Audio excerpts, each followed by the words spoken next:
You ask Tiger to solve. This deals with linear equations with one unknown. The final result is x equals 21. Let's solve it step by step. Group all x terms on the left side of the equation. Subtract 8x from both sides. Group like terms. Simplify the arithmetic. Group like terms.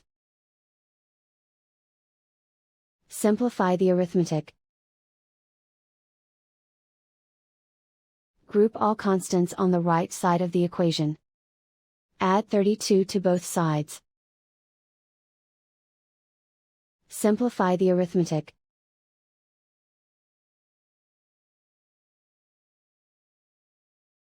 Isolate the x.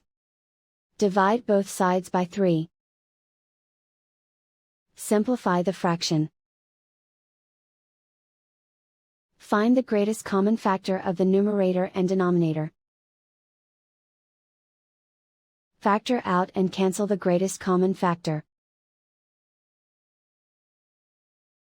And so the final result is x equals 21.